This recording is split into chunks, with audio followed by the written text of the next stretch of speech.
사랑하는 성도 여러분, 오늘도 이 아침에 여러분과 함께 말씀을 나누기 원합니다. 우리 다 같이 샘물의 기도를 하나님께 먼저 올려드리겠습니다. 먼저 주님의 이름을 높여드립니다. 주의 성도들아 여호와를 찬송하며 그의 거룩함을 기억하며 감사하라. 아멘. 존귀하신 하나님 아버지, 지혜와 의로움과 거룩함과 구원함이 되시는 주님의 이름을 찬송합니다. 우리를 예수님의 보혈로 정결케 하시고 성령으로 새롭게 하시며 오늘도 은혜로 동행해 주시는 주님을 찬양합니다. 예배를 위해 기도합니다. 하나님은 영이시니 예배하는 자가 영과 진리로 예배할지니라. 아멘. 우리의 예배를 받으시기에 합당하신 하나님 아버지, 샘물의 예배가 주님을 영화롭게 하며 기쁘시게 하는 예배 되게 하옵소서. 예배 가운데 말씀과 성령으로 충만히 임재해 주시고 우리 몸을 하나님께서 기뻐하시는 거룩한 산 제물로 올려드리게 하옵소서. 목장과 목자들을 위해 기도합니다. 너희의 믿음의 역사와 사랑의 수고와 우리 주 예수 그리스도에 대한 소망의 인내를 우리 하나님 아버지 앞에서 끊임없이 기억함이니 아멘. 우리의 참 목자 되신 하나님 아버지, 샘물의 목장들과 목자들을 기억하여 주옵소서. 영혼을 사랑하고 돌보고 섬길 때 영적 변화와 성장, 회복의 은혜를 부어 주옵소서. 하늘의 위로와 상급을 바라보면서 오늘도 예수의 사람을 남기는 귀한 목장들 되게 하옵소서. 다음 세대와 환우들을 위해 기도합니다. 성령으로 말미암아 너희 속사람을 능력으로 강건하게 하시오며 믿음으로 말미암아 그리스도께서 너희 마음에 계시게 하시옵고 아멘. 은혜가 풍성하신 하나님 아버지, 샘물의 다음 세대와 청년들에게 성령과 믿음을 더해 주시고 그들의 학업, 진로, 취업과 결혼을 위해 축복하여 주옵소서. 병상의 환우들을 긍휼히 여기사 굳센 믿음과 평안, 회복의 은혜를 주옵소서. 나라와 성교를 위해 기도합니다. 내 백성이 그들의 악한 길에서 떠나 스스로 낮추고 기도하여 내 얼굴을 찾으면 내가 하늘에서 듣고 그들의 죄를 사하고 그들의 땅을 고칠지라. 아멘. 거룩하신 하나님 아버지, 이 땅의 죄악과 패역을 용서하여 주옵소서. 주의 얼굴을 구하오니 코로나19로 신음하는 이 땅을 불쌍히 여기시고 회복시켜 주옵소서. 코로나 상황 속에서도 선교사님들의 가정과 사역을 축복해 주시고 영육의 건강을 지켜 주옵소서. 오늘도 샘물의 성도들을 은혜로 돌봐주시고 주님과 깊이 동행하는 복된 하루가 되게 하옵소서. 예수님의 이름으로 기도드립니다. 아멘. 오늘 저와 여러분이 함께 나누실 말씀은 예레미야 48장 36절에서부터 47절까지의 말씀입니다. 그러므로 나의 마음이 모압을 위하여 피리같이 소리내며 나의 마음이 길 헤레스 사람들을 위하여 피리같이 소리내나니 이는 그가 모은 재물이 없어졌습니다. 모든 사람이 대머리가 되었고 모든 사람이 수염을 밀었으며 손에 칼자국이 있고 허리에 굵은 배가 둘렸고 모압의 모든 지붕과 거리 각처에서 슬피 우는 소리가 들리니 내가 모압을 마음에 들지 않는 그릇같이 깨뜨렸습니다. 여호와의 말씀이니라. 어찌하여 모압이 파괴되었으며 어찌하여 그들이 애곡하는가. 모압이 부끄러워서 등을 돌렸도다. 그런즉 모압이 그 사방 모든 사람의 조롱거리와 공포의 대상이 되리로다. 이는 여호와의 말씀이니라. 보라, 그가 독수리같이 날아와서 모압 위에 그의 날개를 펴리라. 성읍들이 점령을 당하며 요새가 함락되는 날에 모압 용사의 마음이 산고를 당하는 여인 같을 것이라. 모압이 여호와를 거슬러 자만하였으므로 멸망하고 다시 나라를 이루지 못하리로다. 여호와의 말씀이니라. 모압 주민아, 두려움과 함정과 올무가 내게 닥치나니 두려움에서 도망하는 자는 함정에 떨어지겠고 함정에서 나오는 자는 올무에 걸리리니 이는 내가 모압이 벌받을 해가 임하게 할 것임이라. 여호와의 말씀이니라. 도망하는 자들이 기진하여 헤스본 그늘 아래에 서니 이는 불이 헤스본에서 나며 불길이 시온 가운데 나서 모압의 살적과 떠드는 자들의 정수리를 사르미로다. 모압이여, 내게 화가 있도다. 그 모스의 백성이 망하였도다. 내 아들들은 사로잡혀갔고 내 딸들은 포로가 되었도다. 그러나 내가 마지막 날에 모압의 포로를 돌려보내리라. 여호와의 말씀이니라. 모압의 심판이 여기까지니라. 아멘. 오늘 본문은 오늘 본문을 비롯한 48장 전체는 계속되는 열국의 멸망 중에서 모압이란 나라에 관한 이 멸망을 예언하고 있습니다. 잠시 살펴보면 37절에서부터 38절까지는 큰 재난을 당했을 때 그들이 가지는 슬픔을 표현하고 있고요. 39절은 그들이 많은 나라들의 수치와 조롱거리가 된다. 그리고 40절은 모압을 멸망시키는 나라가 바벨론이며 또 그 나라를 좀 자세하게 언급하고 있습니다. 그리고 42절부터는 모압의 멸망의 원인과 앞으로 어떻게 될 것을 예언하고 있으며, 그럼에도 불구하고 43절은 희망의 메시지를 담고 있는 것이 오늘 저와 여러분이 읽으신 본문의 내용입니다. 우리가 이 본문을 통해 한 가지 조금 중요하게 살펴봐야 할 것은 모압이 왜 이렇게 되었을까? 모압의 멸망의 원인은 무엇인가? 라는 것입니다. 왜냐하면 우리가 모압이 될 수도 있고 또 지금 우리가 모압일 수 있기 때문입니다. 말씀을 통해 우리 자신을 한번 되돌아보고자 한다는 그런 의미에서 이 구절을 중요하게 또 묵상해야 하는 것입니다. 여튼 모압이 망함에도 불구하고 또 망하는 예언에도 불구하고 맨 마지막에는 이런 악한 모압마저도 하나님의 긍휼하심 가운데 있다라는 메시지를 오늘 본문을 통해서 우리에게 던져주고 있습니다. 그래서 오늘은 이 맥락, 이 여러 가지 혼란하고 또 슬프고 힘든 상황 가운데서 하나님께서는 도대체 우리에게 어떤 메시지를 던져주셨는가, 이것을 한번 우리 다 같이 묵상하고요. 그래서 우리가 모압이 아닌 하나님의 기쁨이 되는 성도가 되기를 다짐하면서 말씀을 묵상해 보도록 하겠습니다. 오늘 본문을 통해 주님 주시는 메시지는 무엇일까요? 첫 번째, 교만은 패망의 선봉이다. 여러분, 이 말씀 어디선가 들어보셨을 것입니다.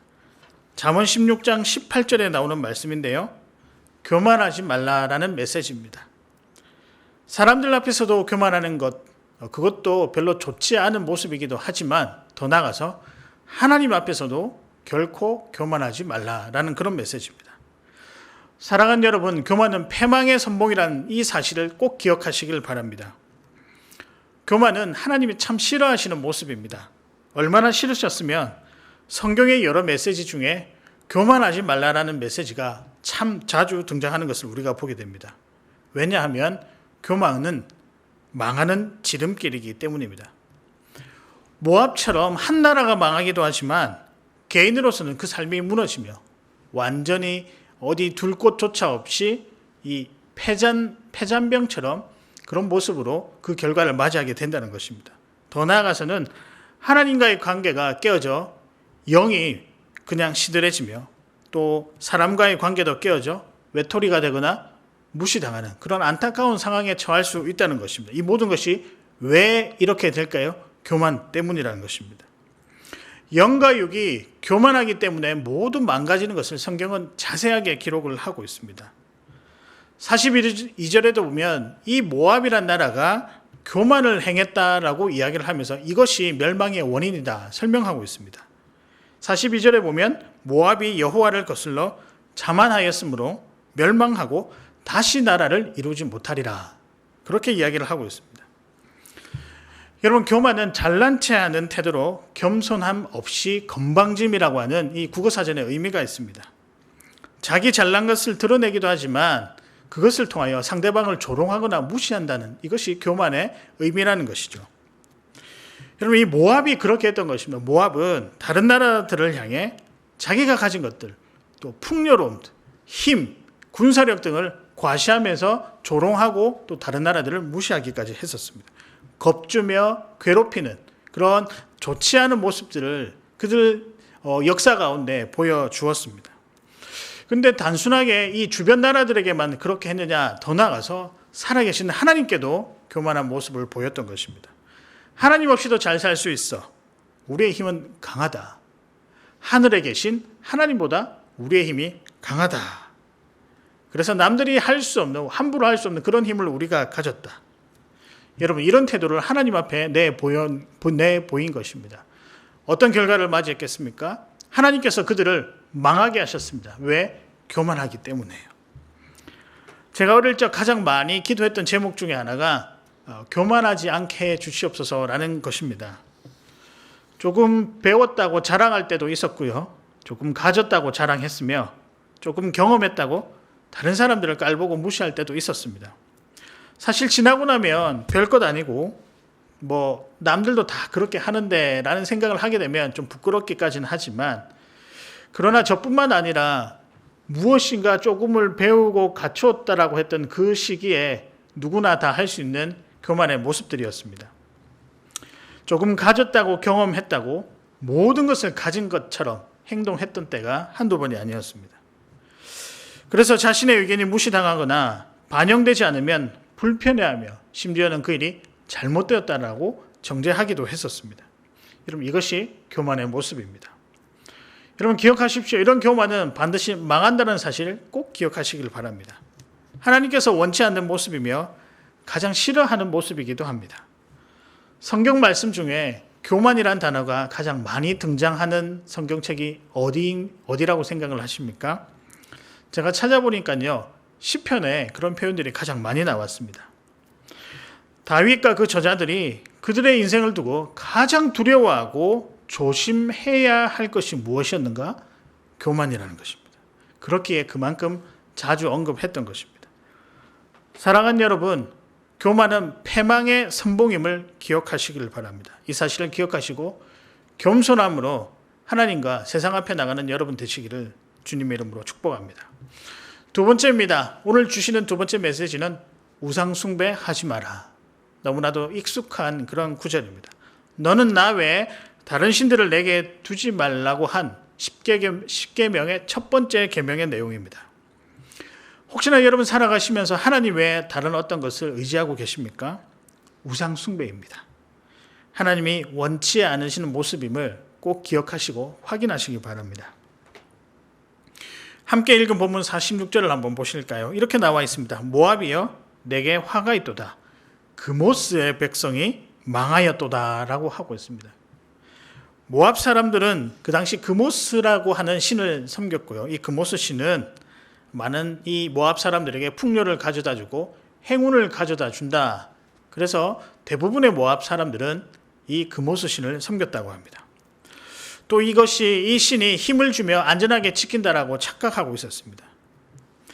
우리에게 풍요를 가져다 준다면, 힘을 주고 지켜준다라고 한다면 우리는 그것을 의지하는 데 주저함이 없을 것입니다. 만약 이것이 돈이라고 한다, 돈이 우리를 행복하게 한다, 아마 돈을 의지할 것 같습니다. 학벌은요, 그것이 우리를 행복하게 하고 지켜준다, 학벌을 의지할 것 같습니다. 여러분이 가지신 지위는 어떨까요? 마찬가지입니다. 그리고 여러분이 가지신 판단력, 경험, 심지어는 믿음의 분량이 여러분을 믿음이 굳건하게 해주고 또 여러분의 인격을 아주 고상하게 해준다라고 한다면 여러분, 그것을 우리가 의지하는 데는 그냥 주저함이 없을 것입니다. 그러나 이 모든 것들이 우상이라는 것입니다. 우상은 하나님보다 더 의지하는 모든 것을 우상이라고 말씀드릴 수 있습니다.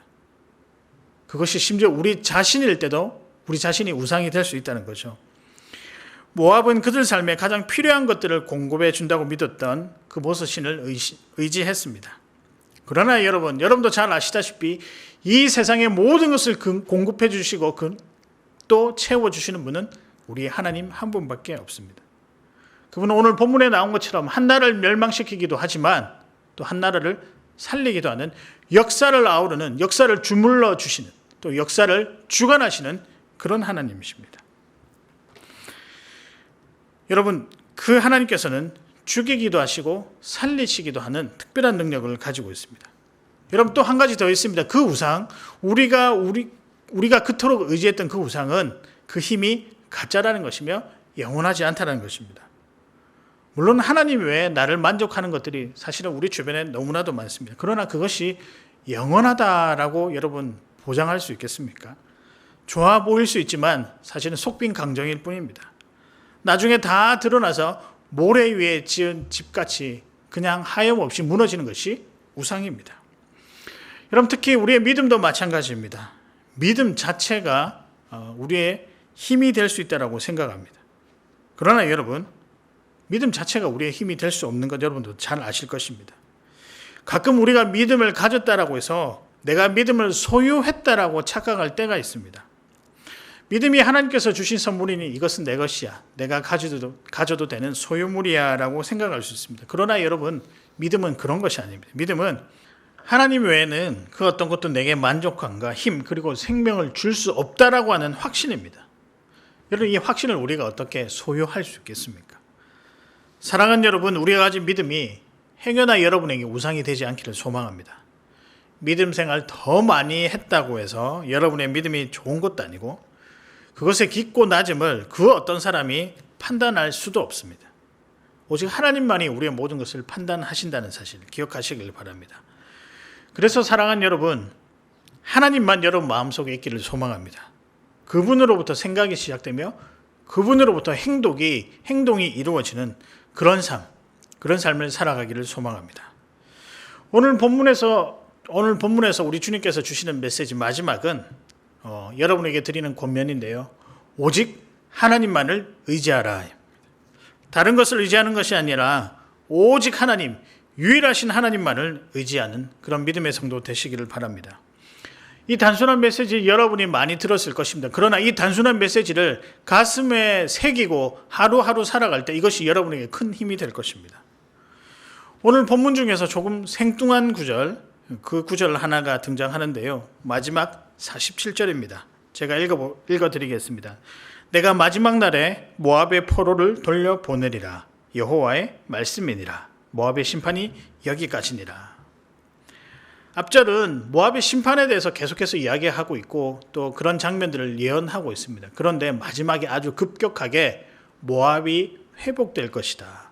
포로를 돌려보낼 것이다. 자기 땅으로 또 돌려보내는 회복의 역사가 있을 것이다 라고 하는 이 희망에 관한 메시지를 언급하고 있습니다.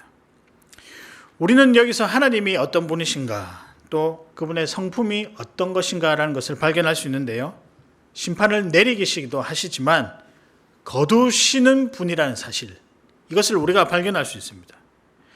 여러분, 이 사실들을 통해서 이 세상에 유일하게 역사를 주관하시는 분은 하나님 한 분밖에 없다는 사실을 우리가 명확하게 발견할 수 있습니다. 그리고 또한 그분은 사랑과 긍휼이 충만하신 하나님이라는 사실입니다. 그러나 여기 한 가지 숨어있는 비밀이 있습니다. 이런 모든 하나님의 긍휼하심과 사랑을 어떻게 경험할 수 있느냐? 하나님께 돌아올 때 가능하다는 것이죠. 다른 말로 표현하면 하나님만 의지할 때 가능하다는 것입니다. 회개하고 돌이키려는 의지 함께 온전히 하나님을 향한 그 마음, 그 열정, 그 모든 것이 있을 때 하나님의 사랑과 긍휼을 깨달을 수 있으며 더 나아가서는 회복하게 하시는 역사를 주관하시는 그 하나님을 발견할 수 있게 된다는 것입니다. 모압이 포로에서 풀려날 수 있는 유일한 방법은 하나님의 긍휼하심밖에 없습니다. 어떤 상황에서 하나님께서 긍휼을 베푸실까요? 우리가 돌아올 때, 우리의 믿음을 회복할 때입니다. 믿음이 회복되었다라고 하는 증거는 그 입술에서 오직 하나님뿐입니다. 오직 하나님만 의지합니다라고 하는 이 고백이 나올 때라는 것이죠. 구약 성경에서 왕과 선지자 제사장들을 통해 백성들에게 계속해서 전달되는 메시지, 오직 하나님만 의지하라라는 것입니다. 여러분에게 권면드립니다. 여러 상황 가운데 있지만 오직 하나님을 의지하시는 여러분 되시기를 바랍니다. 우리 하나님은 혼만 내시고 멸망을 즐겨하시는 분은 아니십니다. 백성이 돌아올 때까지 기다리시고 전적으로 의지할 때 또 모든 것을 회복시키는 그런 기회의 하나님, 용서의 하나님이십니다. 여러분, 그것이 여러분의 신앙이 될 수 있고 지금 살아가고 있는 삶 자체가 될 수 있습니다. 그렇게 만약 하나님과 조금 멀어져 있다면 다시 한 번 더 하나님 의지하는 방향으로 나아가시길 바랍니다. 하나님 의지하고 계신다면 끝까지 붙으시길 바랍니다. 그럴 때 하나님께서 기뻐하실 것이고 우리 인생 가운데 큰 은혜를 더 풍성히 베풀어 주실 것입니다. 말씀을 정리하겠습니다. 오늘의 말씀은 하나님이 원하시는 성도의 삶은 어떤 모습인가? 첫 번째, 기억해야 할 것은 교만은 패망의 선봉이다. 이 사실을 기억하시길 바랍니다. 두 번째입니다. 여러분들이 잘 아시는 우상 숭배하지 마시길 바랍니다. 라는 메시지입니다. 하나님 외에 의지하는 모든 것이 우상임을 기억하며 나갔으면 좋겠습니다. 그래서 마지막에 드리는 권면, 오직 하나님만을 의지하라. 온 세상을 다스리는 분, 사랑과 긍휼이 많으신 분, 그분이 우리의 생명의 주인 되심을 믿고 나아가시길 바랍니다. 날이 많이 덥습니다. 요즘 밖에 나가면 너무나도 더워서 그냥 사람이 보이지 않을 정도입니다. 이렇게 덥기도 한데 코로나로 인해 힘들고 답답한 상황이 계속되고 있는 것 같습니다. 이런저런 이유로 많은 어려움에 우리 성도들이 처해 있는 것도 압니다. 상투적인 표현 같아도 그래도 이 말씀 드리고 싶습니다. 오직 하나님만을 의지하라. 분명히 하나님이 들으시고 기억하시고 움직이실 것입니다. 왜냐하면 그분은 여러분의 하나님, 우리 하나님, 그리고 전능하시는 하나님이시기 때문입니다. 오늘 이 사실을 여러분에게 힘이 되시기를 전달하며 또 그 하나님을 의지하며 살아나가시는 성도님 되시기를 주님의 이름으로 축복합니다. 이 시간 함께 기도하실 때요, 우리가 이렇게 기도했으면 좋겠습니다. 하나님, 우리가 교만하지 않도록 해주십시오. 두 번째는 행여나 우리가 하나님보다 더 의지하는 것 있으면 내려놓고 오직 하나님만 의지할 수 있도록 해 주십시오. 마지막은 우리의 건강을 위해서 기도했으면 좋겠습니다. 하나님께서 이 건강을 지켜 주옵소서. 이렇게 기도하시고 자유롭게 돌아가도록 하시겠습니다. 기도하시겠습니다.